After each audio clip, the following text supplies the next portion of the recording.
여러분들이 살아가면서 종종 들었던 이야기 가운데 하나가 팔자에 관련된 이야기입니다. 팔자가 세다. 뭐 이런 얘기를 종종 많이 하는데요. 이 팔자라는 것이 한 사람의 인생의 그 운세, 운수를 말하거든요. 그래서 한평생 어떤 사람들의 운수가 정해져 있다 이렇게 믿습니다. 그래서 그 팔자대로 만들어지고 살게 되고 또 팔자대로 결론을 맺게 된다라고 얘기를 해요. 그리고 무속인들이 팔자 얘기를 많이 하게 되죠. 그래서 이 팔자대로 인생이 풀려갈 수밖에 없다 그 얘기를 하게 되는데, 하나님은 공평하시기 때문에 이 팔자 같은 걸 만들어 놓지 않으셨습니다. 그러니까 눈에 볼 때에 팔자가 있는 것처럼 보이죠. 어떤 사람은 태어날 때 팔자가 좋게 태어난 사람이 있는 것 같아 보이고요, 어떤 사람 태어날 때부터 팔자가 나쁘게 타고 태어난 것처럼 그렇게 보이는 사람들이 있어요. 그러나 이렇습니다. 아무리 팔자를 좋게 타고 태어난 사람일지라도 그 팔자 믿고 게으름 피우게 되면 결국은 인생 실패를 하게 됩니다. 또 우리 주변에 보게 되면 팔자 억세다, 드세다, 팔자 나쁘게 태어났다 이제 그런 분들이 있는데요. 근데 그런 사람일지라도 그 팔자 무시하고 열심히 최선을 다하고 끝까지 노력하게 되면 그 사람은 결국은 잘 되고 성공하게 돼 있습니다. 그래서 여러분, 살아가면서 우리가 어떤 내 인생과 내 삶이 왜 이렇게 태어났을까?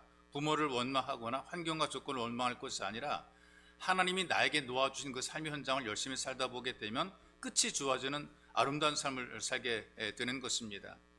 우리는 이렇게 꾸준하게 성실하게 살지 못하고 어떻게 꾀를 부리거나 좀 요령을 피워서 잘 되보려는 그런 마음들을 가지고 있습니다. 그래서 좀 똑똑하다고 하거나 재능이 있다고 할 때에 좀 뭔가 누군가를 이용해서 남들을 등쳐먹거나 이런 일을 하려는 그런 마음, 또 그런 생각들을 하기도 하고요.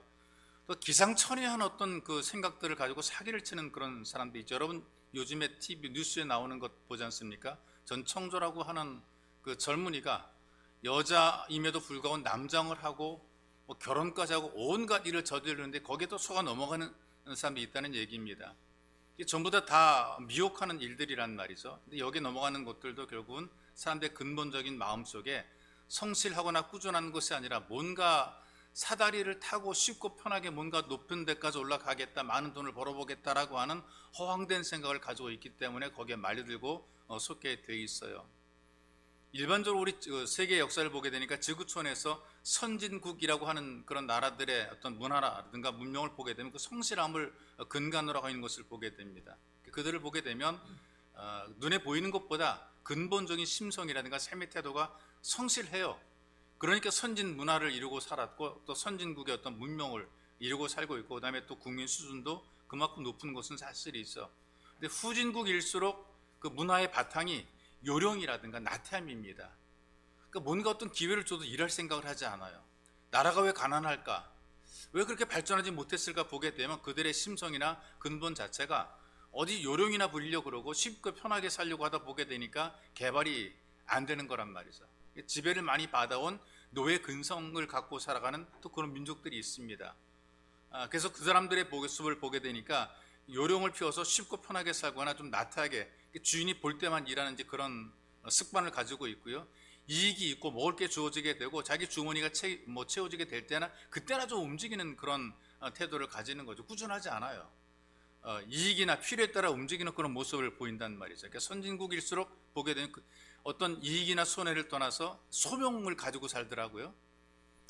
자기 조국에 대해서 또는 어떤 자기 지역의 사람들에 대해서 뭔가 자기 역할을 하려는 어떤 소명 의식을 가지고 살아가기 때문에 그들은 최선을 다하는 모습을 가지고 살아가죠. 그래서 이게 많이 변덕스럽지가 않아요. 처음과 나중에 거의 비슷하게 꾸준한 모습을 보인다는 말이죠. 물론 그들에게도 사람이니까 야비함도 있고요. 그다음에 남 속이고 등쳐먹는 사람도 있긴 하지만, 그러나 근본적으로 대부분 보게 되면 마음이 좀 한결같은 그런 마음을 가지고 있고, 그 신뢰를 바탕으로 사업도 하고 일도 하고 이제 그런 모습을 목격을 하죠. 그런데 아직까지 좀 뭔가 좀 후진국에 있거나 또 경제적으로 돈은 많이 벌었음에도 불구하고 민족성이 거기에 따라가지 못하는 경우들을 보게 되면 좀 이런 한결같음, 이 성실성이 떨어지는 것을 봅니다. 눈치를 보고요. 남이 볼 땐 열심히 하고 안 볼 때는 꾀를 부리고 요령 부린다는 말이죠. 한결같지 못한 그런 모습을 보여요. 장사도 그렇고 사업도 그렇고요. 신앙생활도 그렇게 한단 말이죠. 예를 들면 포장이 굉장히 잘 되어 있는 그 선물 포장인데 풀어보게 되면 엉망인 경우도 있단 말이에요. 과일을 포장된 것을 보니까 첫 줄은 보기 좋은 것들로 다 이렇게 쌓아놨어요. 근데 그 다음 줄을 보게 되면 거기는 허걱 소리가 나올 정도로 그냥 막 다 상한 것, 좋지 못한 것, 허접한 것들로 밑에다 놨단 말이죠. 이 좀 처음에 좋으면 끝에까지 좋을 때 이 신뢰가 되는데, 처음엔 좋게 보여서 그걸 구입하거나 또 관계를 맺었었는데 끝이 나쁘어지게 되는 그런 경우들이 있단 말이죠. 사람들과의 관계도 하는 것, 인간관계도 가만히 보게 되니까 처음에는 뭐 잘해요.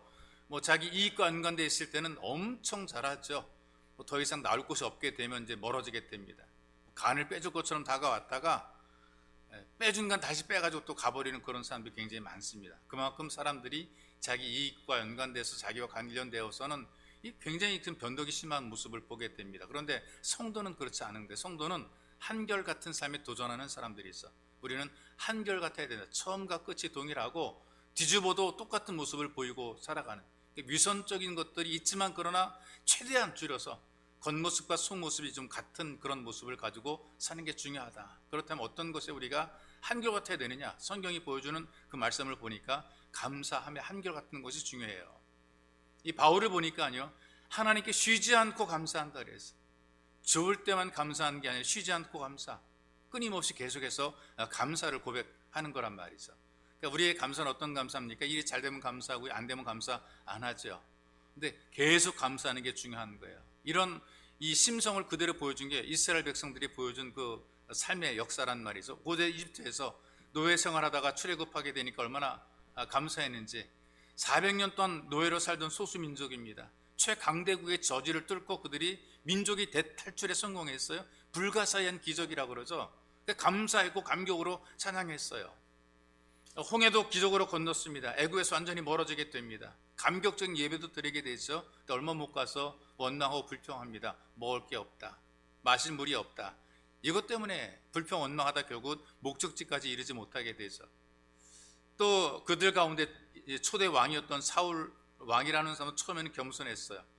이스라엘 선지자 사무엘이 왕이 될 것을 예언했단 말이죠. 나는 작은 자고 나는 이럴 만한 능력도 안 된다라고 정중하게 사용하면서 겸손함을 보였단 말이에요. 그런데 왕이 딱 되고 난 이후에 처음에는 감사했고 시간이 지났는데 감사 잊어버리고 교만하게 되죠.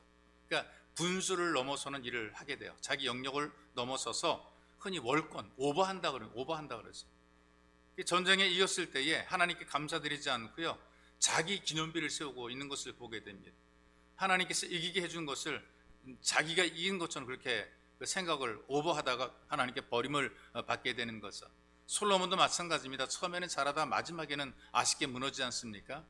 근데 여러분, 성경에 하나님께 사랑받았던 사람, 그리고 우리들에게 지금도 존경하는 믿음의 사람들 보십시오. 그들은 처음부터 끝까지 한결같이 감사함을 유지하고 있잖아요. 요셉이 어릴 때부터 믿음을 가지고 있던 사람이죠. 형들에게 미움받아 죽을 고비 넘깁니다. 애굽으로 종으로 팔려가죠. 근데 한결같이 하나님을 섬겨 원망하지 않지 않습니까? 감사함을 유지하고 있단 말이죠. 믿음을 지키다가 억울하게 감옥에 들어갔잖아요. 그럼에도 불구하고 그런 어려움 속에서도 동일한 하나님을 향한 그 동일한 믿음으로 감사를 가지고 있었던 것입니다. 근데 이런 모든 과정을 다 마치게 되었을 때 하나님께서 30대의 그 젊은 나이에 애굽의 국무총리, 왕 다음에 권위자, 치리자로 세운 것을 보게 돼. 이런 모든 과정들을 보게 되면 기적이죠. 하나님께서 만들어 놓은 것, 사람이 못하는 것을 하나님이 하게 만들어 놓은 겁니다. 그러니까 한결 같으니까, 감사 한결 같으니까 끝이 좋아지게 되는 거예요. 여러분, 처음에 힘들고 어려워도 이 하나님께 대한 은혜의 감사함을 잊지 않고 늘 똑같은 마음을 가지고 살게 되면 하나님이 그 믿음대로 끝을 좋게 만들어 놓게 돼요. 이 바울과 실라도 빌립보 전도하다가 귀신 들린 여인을 고쳐줬잖아요. 그래서 사람들이 들고 일어나서 이 바울과 실라를 고소합니다. 돈벌이가 되었던 귀신 들린 점치는 그 여인의 귀신을 쫓아내니까 점을 치지 못한단 말이에요. 그러니까 돈 벌지 못하니까 분화가 나가지고 사람을 동원해서 이 바울과 실라를 고소해서 감옥에 갇히게 돼요. 그러니까 이익에 따라 움직이는 사람 결국 믿을 수가 없단 말이죠. 언제 사람이 바뀔지 모르는 그런 사람이란 말이에요. 이렇게 바울이 감옥에 들어가서 좀 매를 맞고 좀 고통을 당하고 있을 때에 정신이 들었을 때 이 바울과 실라가 한 일이 뭐냐, 하나님께 찬송 부리며 감사함으로 기도를 드리는 모습을 우리가 목격을 하게 되잖아요. 그러니까 여러분, 한탄할 수 있고 원망할 수 있는 그런 분위기고 환경이 되는 거, 얼마든지 원망 가능하죠. 우리가 돈 벌려고 갔습니까? 아니면 자기 명예를 위해서 갔습니까? 우리가 내가 뭐 때문에 내가 이 일합니까? 내가 하나님 때문에 내가 복음 전하다가 이 꼴이 됐습니다. 하나님 나를 책임져 주세요. 막 원망할 수 있단 말이에요. 그런데 그렇게 하지 않고 하나님께 오히려 감사하고 찬양하는 그런 모습을 성경이 보여줍니다. 문이 열리게 되고 거기에서 간수가 참 구원받는 역사가 만들어지게 되고 그리고 거기에서 참 교회가 세워진 위대한 역사가 만들어지잖아요. 원망하거나 불평하게 되면 거기까지인 거예요. 거기까지. 더 이상이 없어요. 그런데 원망하고 불평할 처지 환경에 떨어졌음에도 불구하고 그렇게 하지 않고 하나님의 은혜를 깨달아 감사를 계속 고백하고 믿음을 고백하게 되니까 끝이 마지막이 좋아지게 되도록 하나님께서 만들어 주시는 거예요. 해방되기 전에 우리 평양이라고 하는 것이 그 동방이 예루살렘이라고 할 정도로 믿음이 굉장히 좋았고 그 교회가 부흥했던 그런 곳이죠. 그래서 주일이 되게 되면 가게가 장사가 안 돼요. 아예 가게 문을 닫았대요. 왜? 모든 그 평양 시민들이 대부분 교회로 가는 거예요. 문 닫아 교회로 가니까. 그러니까 장사 안 되니까 아예 가게도 문 닫고 그날은 모두가 다 쉬는 날이 될 정도로 그렇게 부흥했던 그런 지역이 바로 평양인데요. 거기에 이제 평양에 신학교가 세워지게 됩니다. 거기 신학교에 졸업한 사람이 졸업한 분들이 졸업하고 나서 그냥 목사 되는 게 아니라 목사 고시라는 그 시험을 또 치러야지만 목사가 될 수 있단 말이죠. 두 사람이 여러 명이 목사 고시를 쳤는데 두 사람이 딱 떨어져 버리고 말았어요. 3년 4년 공부해놓고 떨어졌으니까 되게 속상한단 말이죠. 그래서 목사 고시가 그 당시만 해도 면접, 서로 목사님이랑 대화하는 면접에 교수님들과 대화하고 면접하는 면접에 굉장히 많은 비중이 있다 그래요. 목사가 되겠다 신학을 공부했으면 하나님의 은혜로 헌신하는 것인데 아니 목사로 되게 해주지 붙여주지 아니 공부한 우리를 왜 목사로 안 붙여주는가 그런 불만이 있는 사람이 있단 말이죠. 그래서 그 떨어진 두 명 가운데 한 사람은 굉장히 불만이 많았어요. 사람 어떻게 보느냐, 남들은 다 붙이고 우리는 왜 떨어뜨리느냐, 내가 모자란 게 뭐가 있냐, 내가 공부를 제대로 못했냐, 내가 학교를 제대로 다니질 않았냐, 왜 나를 떨어뜨리냐, 불만이 막 많아가지고 나 이거 안 해먹겠다, 목사 안 해먹겠다, 다른 일을 했어요. 목사 못 해먹겠다 집어치우고 다른 일을 했어요. 화가나 분노 때문에 시작한 거죠. 나중에 완전히 불신자가 돼버리고요, 율랑녀 장사까지 할 정도까지 타라고 그랬어요. 그러다 술 마시고 요즘에 사라져버린 푸세식 변소의 똥통에 빠져서 죽었답니다. 근데 똑같이 떨어진 또 한 사람 있잖아요. 같이 떨어졌던 사람은 어떤 생각했는가, 뭔가 내가 부족한 게 있구나, 반성하면서 1년 동안 다시 노력하고 헌신하고 봉사하고 다시 면접점을 봐가지고 이제 합격했어요. 이분이 훌륭하게 사역을 해가지고 목회 교회를 부흥시켜 놨는데 김진근이라는 목사님이시죠. 함께 떨어졌어요. 한 사람은 똥통에 빠져 죽었어요. 한 사람은 목사로서 훌륭하게 사역을 감당했어요. 어떤 시험을 당했을 때 사람은 두 가지 반응을 보이죠. 걸려 넘어지는 사람이 있어요. 못 일어납니다. 어떤 사람은 정금같이 되어서 나오는 그런 사람들이 있죠. 누가 그러냐, 한결같이 감사를 유지하는 사람들은 어떤 시험이든 극복해내더라고요. 하나님 은혜가 내게 있어 라고 생각하고 하나님께 감사하게 되는 사람은 이겨내고 끝이 좋아지게 되고, 불평 원망하는 사람은 거기서 멈춰 더 이상 넘지를 못하더라고요. 불평하는 그 자리에서 넘지 못하고 거기에 머물러 있는 것을 보게 돼요. 여러분도 어떤 환경에 있었든지 한결같이 감사하는 삶이 되시기를 주님의 이름으로 축복합니다. 또 하나는 말씀의 한결같은 모습을 보게 됩니다. 믿음의 사람들을 보게 되니까 하나님 말씀을 따라 순종하며 살아갔단 말이에요. 아브라함도 갈 바를 알지 못했다 그랬어요. 어떻게 살았냐? 하나님 말씀 따라 순종하며 살았던 거죠. 갈 바도 몰랐어요. 그런데 말씀하시니까 말씀에 따라 살았죠. 사람들의 눈으로 볼 때에, 눈에 볼 때에 좋은 것을 선택했다가 위기를 만나요. 사람들이 실수하는 게 뭐냐, 내 눈에 보기에 좋은 데를 선택하는 거죠. 하나님 말씀을 거스리고 내가 하기에 좋은 것, 내 눈에 보기에 좋은 것, 내가 편한 것 일단 먼저 선택해요. 돈 많이 벌고 이익되는 걸 먼저 선택하는 거거든요. 그러고 위기를 만나는 경우들이 있어요. 그런데 위기를 만나고 나서 깨닫게 되는 거죠. 그리고 그 다음부터는 말씀 믿고 말씀을 따라 살아가게 됩니다. 그러니 끝이 좋아지게 되는 것이죠. 어린 아이였던 사무엘도 어릴 때에 그 스승이 가르쳐준, 엘리 제사장이 가르쳐준 그 메시지를 그대로 마음속에 새깁니다. 하나님께 널 부를 거다. 그때 이렇게 대답하라. 말씀하옵소서. 주의 종이 듣겠나이다. 그렇게 얘기하라. 또 어릴 때에 그렇게 대답을 했어요. 하나님께 반응을 했어요. 말씀하옵소서. 주의 종이 듣겠나이다. 그랬더니 하나님께서 어린 사무엘에게 말씀을 전달해 주시고 그때부터 계속해서 하나님 말씀을 통해 이 사무엘을 이끌어 가시고 키워 주시고 그리고 그 사무엘을 통해서 이스라엘 전체를 새롭게 만든 위대한 역사를 만들어 내시는 것 아니겠어요? 끝이 좋아지게 만든단 말이죠. 여러분, 누가 봐도 멋진 인품을 가지고 보기 좋은 사람을 향해 우리는 신사라 그럽니다. 신사. 사전에 찾아보게 되면요, 품행이 바르고 교양이 있어 점잖은 사람을 신사라 이렇게 얘기를 하는 거죠. 그런데 사도행전 17장에 보니까 하나님 앞에서의 신사가 누군가, 신사는 누구냐면 간절한 마음으로 말씀을 받는 사람을 신사라고 표현하고 있어요. 신사적이어서. 누가 신사적이냐? 하나님 앞에 간절함으로 말씀을 받는 사람들을 향해서 신사적이라 이렇게 얘기를 한단 말이죠. 데살로니가 교회의 성도들이 하나님의 사자들이 전하는 말씀을 받을 때에 오늘 본문의 말씀처럼 사람의 말로 받지 않고 하나님 말씀으로 받았다 그랬어요. 하나님 말씀으로 받아들이니까 그 말씀 속에서 하나님이 역사하셔가지고 그들로 하여금 그 말씀처럼 되게 만들어내는 기적이 일어나게 되는 것입니다. 보세요. 너희가 우리에게 들은 바 하나님의 말씀을 받을 때에 사람의 말로 아니하고 하나님의 말씀으로 받음이니 진실로 그러하다. 이 말씀이 또한 너희 믿는 자 속에서 역사하느니라. 하나님 말씀이 어디에서 역사하느냐? 믿는 자 속에서 역사한다 그랬단 말이에요. 그러니까 바랄 수 없는 중에 바라고 하나님을 믿었던 아브라함이 결국은 이삭을 얻게 되잖아요. 하나님께서 믿는 자 속에 역사하는 거란 말이죠. 문병이 들어서 미래에 대한 가망이고 소망이 없었던 아람의 군대 장관, 현재 시리아죠. 시리아의 어떤 그 군대 장관, 군사를 움직이는 최고의 참 그 장관이 문병이 들었으니까 희망이 없어요. 엘리사를 찾아오잖아요. 엘리사가 뭐라고 말합니까? 요단강 가서 몸을 7번 씻으라 그랬어요. 나만 생각이 어떤 생각이었을까요? 자기한테 와서 몸에 손 얹고 기도해 주고 이랬을 줄 알았었는데 저 흙탕물 같은 요단강에 가서 씻으라 그러니까 열통이 터져가지고 돌아가려고 그러잖아요. 그런데 지혜로운 부하가 어디든 하라, 무엇을 하라고 못하겠습니까?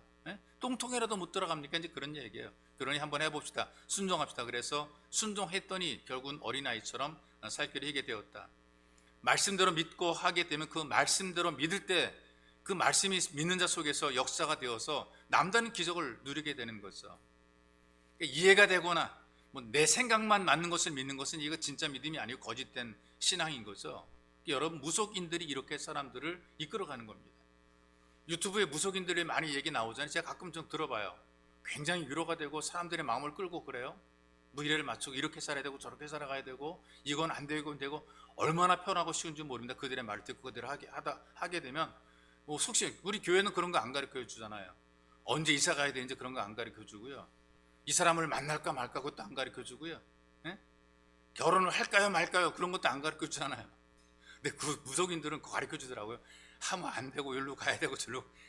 그 들으면 사람들이 듣는 사람들이 굉장히 마음이 얼마나 혹해 있는지 그냥 거기 빠져가지고 그냥 계속 그냥 따라다니. 근데 끝이 안 좋아지게 돼. 결국에는 처음에는 맞게 하던 나중에 귀신들이 하는 짓이 이제 그거 마지막에 망하게 만드는 거니까 끝은 잘못되게 만드는 일들을 하는데 들어보게 되면 기가 막혀요. 정말 이 무사람들의 마음을 이렇게 막 만져주고 어루만져주고 그래서 이 사단이 귀신이 어떻게 역사하는 광명의 천사로 나타나 역사한다는 그 말을 우리는 정말 기억 잘해야 됩니다. 광명의 천사처럼 나타나서 위로하고 막 어루만져주고 뭔가 될 것처럼 해주고 여기 속아 넘어간 사람이 얼마나 많은지 몰라요. 여러분, 우리는 이런 우리 귀를 달콤하게 만드는 것이 아니라 하나님 말씀을 들어야 우리가 정신을 차리게 되고 끝이 좋아지게 되는 거예요. 그래서 성경이 말씀하신 것처럼 떡으로만 사는 것이 아니고 말씀을 먹어야 하나님의 말씀으로 우리가 인간답게 사는 거라 그 말이에요. 여러분, 우리가 하나님 말씀을 들을 때에 꾸준히 계속해 듣는 게 중요합니다. 뭐 어느 날 갑자기 어디 단기 코스에서 신학을 공부하고 뭐라고 그것도 중요하긴 한데요. 꾸준히 예배 자리를 지키는 그 사람들이 결국에는 잘 되더라고요. 꾸준한 사람들이 잘 되더라고요. 헬라어 교본을 쓴 그분이 장진로의 신학대학교 총장을 했던 박창환 교수라는 분이거든요. 근데 이분이 자기가 머리는 좋은 사람은 아니라 그래요. 근데 이 헬라어라고 하는 성경 원어의 그 교본을 썼단 말이에요. 이 모든 신학생들이 그분이 쓴 책을 가지고 공부를 하는 거예요. 그러니 물어볼 거 아니겠어요? 어떻게 얼마나 공부를 잘했어? 얼마나 열심히 했으면 이 책을 썼습니까? 물어봤어요. 그때 이분이 하는 말이 이렇게 대답하더라고요. 나는 머리도 좋은 사람은 아닌데 하루도 빠짐없이 꾸준히 했더니 잘하게 되더라. 우리 신앙생활이 그런 거예요. 꾸준하게 계속해서 1년 12달 하나님 말씀을 듣고 기도하고 예배드리고 이런 일들 꾸준히 계속했더니 우리 신앙이 나도 모르게 자라게 되는 것이란 말이죠. 실력 있는, 영적 실력 있는 사람이 되는 거예요. 여러분, 하나님 말씀이 한결같아서 실력 있는 믿음의 사람이 되시기를 주님의 이름으로 축복합니다. 또 한 가지, 수고에 좀 한결같았으면 좋겠어요. 수고하는 일에 잘하다가 말다 하다 말다 이런 거 아니고요, 좀 기본적으로 해야 되는 일들을 꾸준하게 좀 계속했으면 좋겠어요. 처녀가 시집을 가게 되면 기본적으로 해야 될 수고들이 있잖아요. 시집을 가게 되면 얼마 안 있어 배가 불러오죠. 날씬한 허리 유지하겠다고 뭐 먹을 거까지 안 먹어가면서 갖고 오던 그 스타일인데 그 몸매가 완벽하게 무너집니다. 임신한 10달 동안에 몸이 불편하죠. 해산할 때는 그야말로 뭐 반은 죽어나죠. 수고해서 아이를 태어났는데 애 낳았다고 다 되는 것도 아니더라고요. 똥기저귀 오줌기저귀 다 갈아줘야 되죠. 길러야 되죠. 학교 보내야 되죠. 학교 보내면 다 되나요? 그것도 아니더라고요. 시집 보내고 장가까지 보내야 됩니다. 그 결혼식은 다 끝나느냐? 또 그것도 아닌 것 같아요. 쫓아다니면서 손자 손녀 봐줘야 되죠. 또 김치 해다 주죠. 무말랭이 만들어줘야 되죠. 이건 뭐 도대체 한두 끝도 없는 거예요. 자녀들에게 계속해서 수고가 이어지는 모습을 보게 돼요. 꾸준히 계속해서. 그러니까 부모인 것 같아요. 그러니까 엄마고 그러니까 아버지인 것 같아요. 본문 14절 말씀 보십시오. 이스라엘은 교회의 성도들이 예수 믿는 것 때문에 고난을 받으면서도 인내한다 그랬거든요. 믿음을 지키려는 수고를 열심히 감당하는 것을 보게 됩니다. 여러분, 힘들고 어려운 일이 있지만 그러나 이런 고비들을 잘 넘어가면서 꾸준히 계속하고 마땅히 해야 될 그런 일들, 기본적인 일들을 지금 감당을 하고 있는 거란 말이죠. 여러분, 예수 믿으면서 우리가 기본적으로 감당해야 될 수고들이 있잖아요. 주일 우리가 예배로 지켜야 되는 것 아니겠어요? 근데 은혜를 받게 되잖아요. 은혜 받게 되면 주일날 교회만 왔다가 그냥 훅 가는 것이 아니라 뭔가 하려고 그러잖아요. 그리고 한 번 예배 드리는 게 아니라 수요 예배도 참석하고요, 마음에 간절히 사모함이 있게 되니까 새벽에도 와요. 먼 데서도 차 타고 끌고 오더라고요. 와가지고 도장이라도 찍고 가더라고요. 얼굴 도장이라도 찍고 발 도장이라도 찍고 가더라고요. 마음의 간절함 때문에 그렇단 말이에요. 은혜 받게 되니까 또 뭐 교회에서 봉사하는데 참석도 하고 뭐 수고도 하고 그런단 말이에요. 물질로도 막 헌신도 하고 또 섬기기도 하고 그런단 말이죠. 근데 잠깐 하는 거는 이건 여러 사람들이 할 수 있는데 문제는 뭐냐면 한결 같은 것이 굉장히 어렵습니다. 은혜 받을 때, 감동이 됐을 때 확 하고 젊었을 때 한번 해보는 건 쉬운데요, 꾸준하게 계속해서 이거 하는 게 굉장히 어렵거든요. 제일 어려운 것이 꾸준하고 계속하는 것, 한결 같은 것이 어렵습니다. 한 번은 잘할 수 있어요. 한두 번 가지고 그냥 헌신 가네. 그런데 꾸준히 계속해서 하는 게 이게 굉장히 중요하거든요. 우리들의 핸디캡, 약점이 뭐냐? 용두삼이. 육머리처럼 멋지게 등장, 와 하고 등장했는데 끝내는 어떻게 뱀 꼬리가 돼버린 거예요. 실망하게 되고 허망하게 하고 사람 허전하게 만드는 거죠. 그래서 여러분, 한순간에 화끈하게 하는 것도 굉장히 좋은데 꾸준하게 계속하는 게 더 좋습니다. 고린도서 15장 58절에 이렇게 말씀을 하고 있어요. 그러므로 내 사랑하는 형제들아, 견고하며 흔들리지 말며 항상 주의 일에 더욱 힘쓰는 자들이 되라. 그리고 뒤에 이어서 하신 말씀이 이는 너희 수고가 주 안에서 헛되지 않은 줄을 알미니라. 꾸준히 계속하다 보게 되니까 헛된 것이 아닌 거예요. 하나님께서 다 알고 계시고 보고 계시고 우리를 달아보시고 시험하시고 우리를 더 좋게 만들기 위해서 우리를 계속해서 연단으로 이끌어 가시는 거란 말이죠. 이 믿음의 그 고난의 수고를 감당하지 못하게 되면 여태까지 쌓아온 것도 무너질 수 있습니다. 끝까지 갈 때에 지금까지 쌓아온 것을 발판으로 더 큰 열매들이, 기적들이, 은혜들이 우리에게 주어지게 되는 거죠. 그래서 경고로 우리가 말씀을 나누기로 원하는데, 수고 없는 신앙은 사실은 위선이거든요. 수고 없는 사랑도 거짓이잖아요. 사랑의 증거가 있잖아요. 사랑한다 그러는데 말로만 해요. 이게 진짜 사랑한 거 아니잖아요. 말씀에 순종하는 삶에는 한결 같을 뿐 아니라 주님과 교회를 위해서 수고하는 삶이 또 한결 같은 거예요.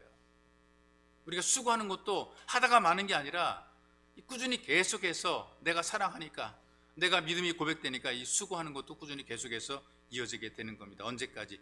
두 눈에 흙이 들어갈 때까지 우리가 최선을 다해 살아가는 것, 이게 중요합니다. 여러분들 신앙이 어느 순간에 멈추지 말고 두 눈에 흙이 들어갈 때까지 계속 한결같기를 주님의 이름으로 축복합니다. 존귀하신 아버지, 감사합니다. 우리에게 복을 줘서 은혜 가운데 구하게 만드시고 우리로 하여금 하나님의 은혜를 누리며 경험하며 살게 만들어주시고 20년 첫 출발을 하면서 다양한 신앙의 연륜을 따라, 또 신앙의 받은 바 은사를 따라, 그리고 받은 바 은혜를 따라 이모저모로 헌신하고 충성하고 봉사하고 일하게 도우시고 예배자가 되게 하시니 고맙고 감사합니다. 늘 멈춰있지 말게 도와주시고 한결같이 끝까지 계속해서 우리의 갈 길을 가고 할 일을 하며 역할을 감당할 수 있고 쓰임받는 삶이 될 수 있도록 주님께서 우리를 붙잡아 주옵소서. 보배로우신 예수님의 이름으로 기도하옵나이다. 아멘.